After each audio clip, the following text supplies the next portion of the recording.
नमस्कार दोस्तों, जैसे कि पिछली वीडियो में मैंने हमारे इनिशिएशन कैसे होता है यूकैरियोट्स में वो आपको क्लियरली समझा दिया था।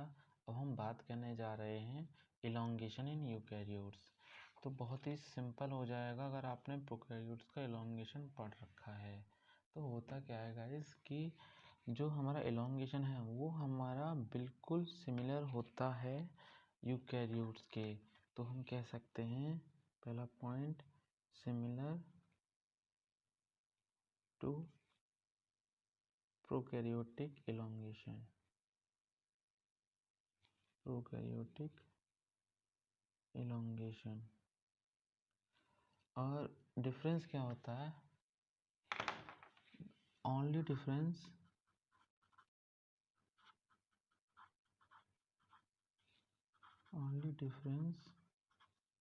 Is of first amino acid. क्या होता है कि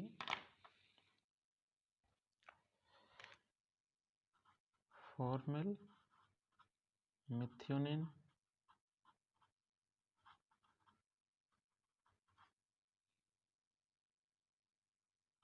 और मेथियोनिन, यदि इतना ही डिफरेंस है बस, बाकी कोई डिफरेंस नहीं है। तो फॉर्मल मेथियोनिन जो होता है वो होता है हमारे प्रोकैरियोट्स के केस में, और मेथियोनिन जो होता है, सॉरी मेथियोनिन लिख दिया मैंने दोबारा से, ये होता है हमारा यूकैरियोट्स में। ठीक है, बस इतना ही डिफरेंस है। बाकी इलॉन्गेशन प्रोसेस डिक्टो हमारे प्रोकैरियोट्स की तरह है। तो होता क्या है, जैसे कि मैंने प्रोकैरियोट्स का आपको बताया था, पहले आप यूकैरियोट्स का ये देख लीजिए। इसमें क्या है, जो हमारा ये tRNA है, इस पे जो हमारा अमीनो एसिड लगा हुआ है वो हमारा मेथियोनिन है। ठीक है, और हमारा जो प्रोसेस है वो इस तरह से स्टार्ट होती है। हमारा पहला स्टेप था वो था हमारा attachment of tRNA at A site. Attachment of tRNA at A site. होता क्या है कि जैसा कि मैंने बताया था कि हमारा मान लो ये हमारा मैसेंजर आरएनए है, ठीक है, 5' to 3'। इसमें हमारा जो ये थी हमारी स्मॉल सब यूनिट, ये था हमारा लार्जर सब यूनिट। इसमें हमारी 3 साइट थी, एक थी हमारी पी साइट, ए साइट और ई साइट। ठीक है, हमारी जो पी साइट थी, पी साइट पे ऑलरेडी हमारा एक हमारा tRNA अटैच था जिसपे कि फॉर्मल मेथियोनिन लगा हुआ था। अब होगा क्या इसमें कि जो हमारा हमारा इलॉन्गेशन फैक्टर T4 और इलॉन्गेशन फैक्टर G होते हैं ना, वो हमारे जो हमारा नया tRNA मॉलिक्यूल आ रहा है, ये मान लो हमारा नया tRNA मॉलिक्यूल आ रहा है। मैं इसको और स्केच के कलर से दिखाता हूँ ताकि आपको जैसे बॉन्ड जब फॉर्म होगा वो आपको समझ में आएगा कैसे कैसे बॉन्ड बनना है। तो मैं इसको ब्लू कलर से दिखा देता हूँ, ठीक है। और जो हमारा फॉर्मल मेथियोनिन था मैं उसको ग्रीन कलर से शो करता हूँ, ठीक है। ये तो आप समझ ही होंगे, मैंने पहले लिख रखा है फॉर्मल मेथियोनिन है तो उस पर नहीं दिख रहा, वो मैंने ग्रीन कलर कर दिया उस पर। तो होता क्या है कि ये है हमारा इनकमिंग tRNA, इनकमिंग tRNA, ठीक है। ये जिसको हमें कहाँ जाना है, ये हमारी ए साइट है, ये हमारी बी साइट है और ये हमारी ई साइट है, जिसको कि ए साइट पे जाना है। लेकिन ए साइट पे ऐसे कैसे चला जाएगा, किसी न किसी मदद से ही तो जाएगा। ऐसा तो है नहीं ये घूम रहा था वो चलते फिर चलो ए साइड पर घूमने चल रहा है, ऐसा तो जाएगा नहीं। तो उसके लिए क्या करेगा ये कि जो हमारे इलोंगेशन फैक्टर T4 और इलोंगेशन फैक्टर G हैं वो हमारे नेसेसरी एनर्जी प्रोवाइड करते हैं इनकमिंग tRNA को to attach on A site. ठीक है, ये हमारा पहला पॉइंट है, provide necessary energy to attach on A site. ठीक है, ए साइट पर अटैच होने के लिए नेसेसरी एनर्जी प्रोवाइड करता है हमारा ये इलोंगेशन फैक्टर T4 और इलोंगेशन फैक्टर G। अब जो हमारा फॉर्मिल मिथ्योनिन है, फॉर्मिल मिथ्योनिन है वो तो ऑलरेडी अटैच था। ठीक है, कहाँ पे, पी साइट पे, is already attached eight P site, है ना। तो अब इस इनकमिंग mRNA tRNA को हमारा ए साइट पे आना है। ठीक है, अब नेक्स्ट डायग्राम में क्या होगा कि ये जो होगा हमारा इसको अलग डायग्राम में समझाता हूँ। नेक्स्ट स्टेप में क्या होगा, ये रहा हमारा मैसेंजर आरएनए, ये रहा हमारा बोथ सब यूनिट जिसमें कि हमारी 3 साइट हैं। ये डायग्राम तो 3 बार बनाऊंगा मैं कि आपको रट जाएगा।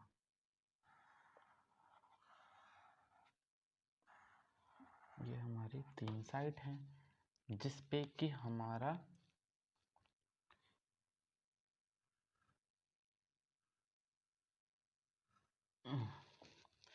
आप याद करिए फॉर्मल मिथ्योनिन मैंने ग्रीन कलर से शो किया था, तो ये तो फॉर्मल मिथ्योनिन तो लगा ही हुआ होगा इस पर।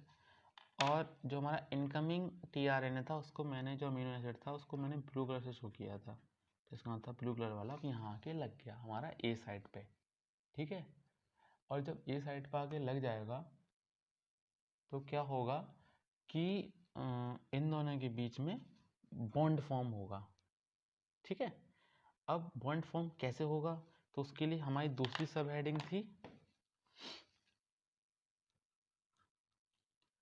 Peptide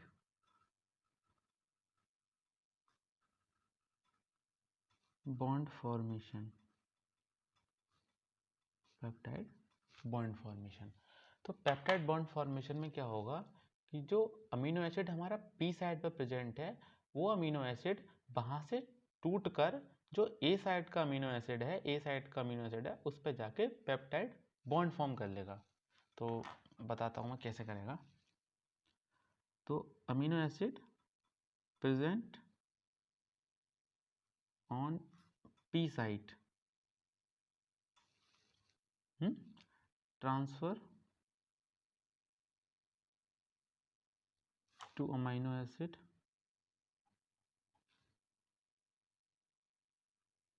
present on a site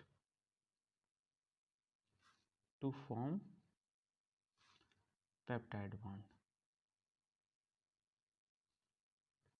ये तो आप जानते हैं कि अमीनो एसिड के बीच में पेप्टाइड बॉन्ड बनता है। अब हुआ क्या है असल में, अब मैं इसको पूरे डायग्राम को ना बनाते हुए सिर्फ इन 2 अमीनो एसिड्स की बात करूंगा कि जो हमारा ये था, ये मैं बात कर रहा हूँ ए पी ए साइट वाले अमीनो एसिड tRNA की। ए साइड वाले tRNA पे हमारा ब्लू कलर का अमीनो एसिड लगा हुआ था। ठीक है, मानते हैं ये बात, ब्लू कलर का अमीनो एसिड लगा हुआ था।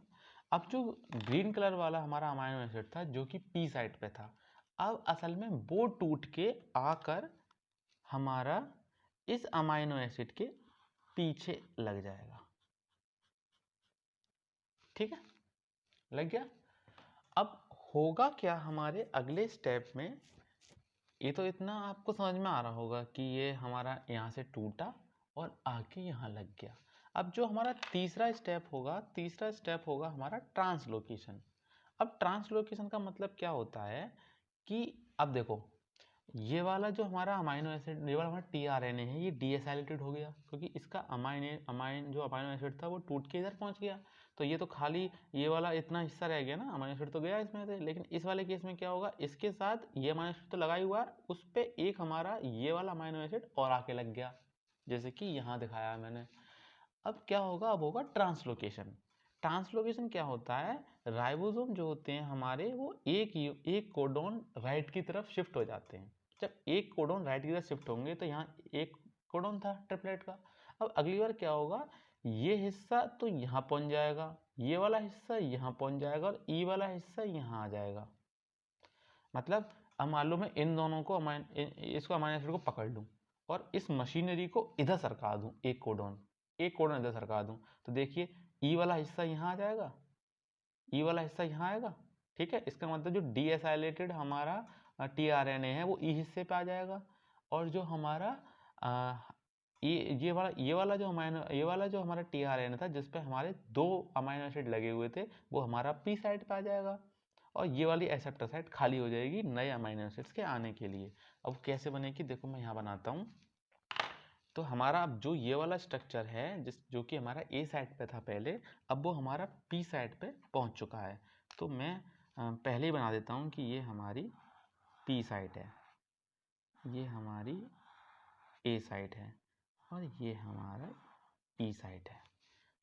ठीक है, ये हमारा मैसेंजर आरएनए है। ठीक है, ये हमारी स्मॉल सब यूनिट है, ये हमारी लार्जर सब यूनिट है। ठीक है, अब हमारी ये हो गई पी साइड, ये हो गई ए साइड, ये हो गई ई साइड। और ई साइड पे जो हमारा ये वाला डीएसाइलेटेड टीआरएनए था वो ई साइड पे पहुंच जाएगा। तो यानी यहाँ पे मैं बनाऊँ एक टीआरएनए जिस पे कि कुछ नहीं लगा हो। ठीक है, तो ये हो गया हमारा डीएसाइलेटेड टीआरएनए, ये होगी हमारी एक्सेप्टर साइट। अब फिर से क्या होगा, एक और टीआरएनए होगा, इनकमिंग टीआरएनए, जिस पर हमारा मान लो रेड कलर का अमीनो एसिड लगा होगा। मैं कलर इसलिए बता रहा हूँ क्योंकि अलग अलग नाम के होते हैं। ठीक है, जो होगा हमारा इनकमिंग टीआरएनए। ठीक है, अब इसको हमारा ए साइड पे आना है। तो ये हमारा क्या हुआ, जो हमारा राइबोसोम था वो 1 कोडोन शिफ्ट हुआ। इसी 1 कोडोन शिफ्ट होने को मतलब जो हमारा सीक्वेंस AUG था, अब वो हमारा AUG वाला सीक्वेंस जो है वो ई कोडोन के नीचे है।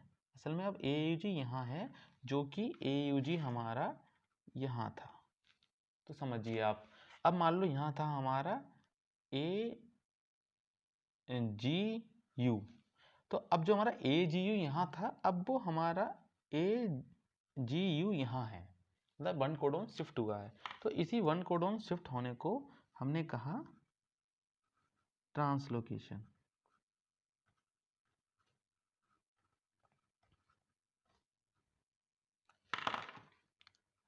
Shifting of both ribosomal unit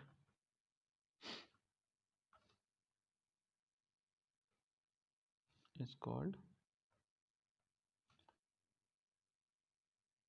translocation. ठीक है, तो बोथ राइबोसोमल यूनिट के शिफ्ट होने को ही ट्रांसलोकेशन है। अब इनके बीच भी पेप्टाइड बॉन्ड बनेगा। अब जो पेप्टाइड बॉन्ड बनेगा उसमें सिर्फ मैं आपको ये डायग्राम के थ्रू बस यही समझाऊंगा कि ये कैसे बनेगा, ये पूरा डायग्राम बनाने की ज़रूरत नहीं है। तो इस केस में क्या होगा कि मैं इसको थोड़ा रेफरेंस के लिए ऊपर रखता हूँ ताकि आपको समझ में आता रहे कि मैं कर क्या रहा हूँ।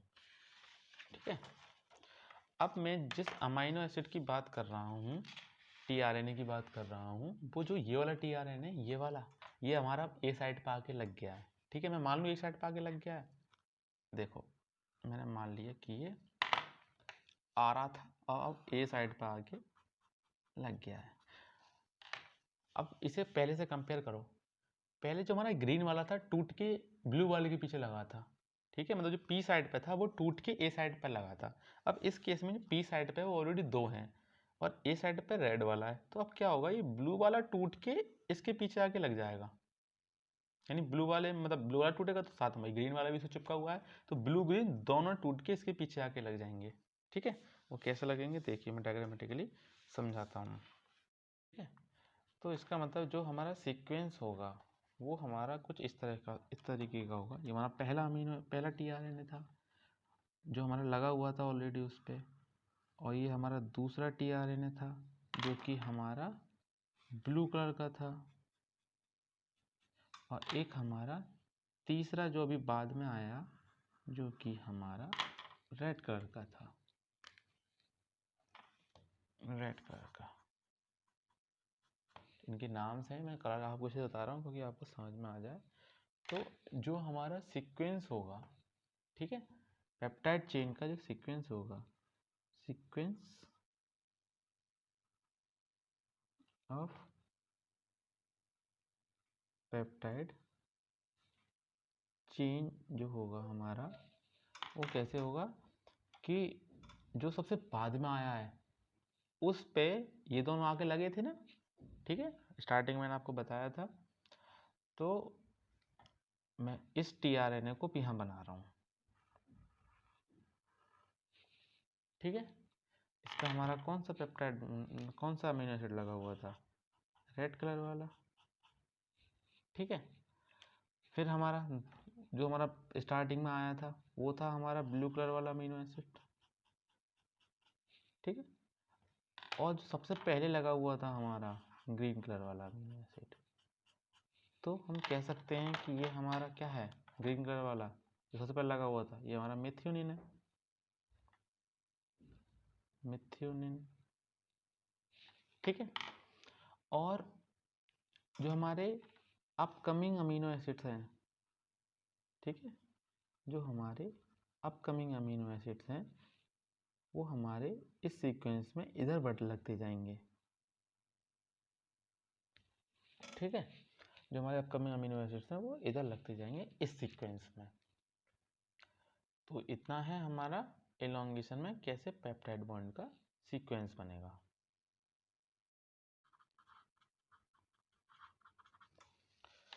तो टर्मिनेशन में क्या होगा, सबसे इम्पोर्टेंट चीज़ क्या है हमारी, स्टॉप कोडॉन्स क्या होते हैं। स्टॉप कोडॉन जो होते हैं हमारे वो 3 कोडॉन होते हैं। एक तो हमारा UAA, एक हमारा UGA, सॉरी UGA, ठीक है, UGA और UAG। यू तो कॉमन होता ही है इनमें। ठीक है, असल में हमारे रिलीज फैक्टर्स होते हैं 1, 2 एंड 3। कैसे फंक्शन करते हैं बताता हूँ आपको अभी। रिलीज फैक्टर्स होते हैं 1, 2 और 3। तो जो हमारे रिलीज फैक्टर होते हैं ये हमारे स्ट्रक्चरली सिमिलर टू टीआरएनए होते हैं। तो they are structurally similar to tRNA. ठीक है, स्ट्रक्चरली सिमिलर होते हैं टीआरएनए के।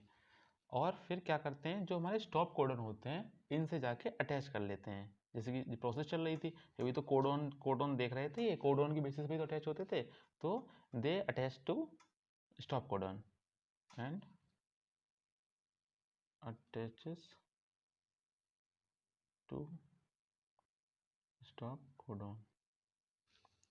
अब क्या है, ये रिलीजिंग फैक्टर जो होते हैं ये हमारे एनर्जी लाते हैं जिससे कि हमारा जो पेप्टाइड बॉन्ड है उसका हाइड्रोलिसिस होता है। तो इसको हम लिख देते हैं, these release